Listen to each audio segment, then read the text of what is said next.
Here I have XIAOMI Redmi K40, and today I'm going to show you how to change date and time settings on this device. So to do this, firstly you have to open settings, then go to the additional settings, and then to the date and time.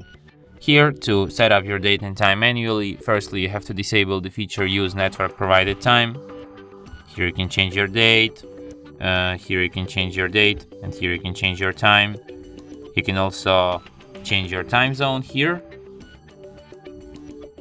You can change time format, like 12 hour, 24 hour. You have the dual clock feature, show dual clock when current time is different from the one on the second clock. And here you can select the second clock. And that's it. Thanks for watching. If you find this tutorial useful, don't forget to hit that like button and subscribe to our channel.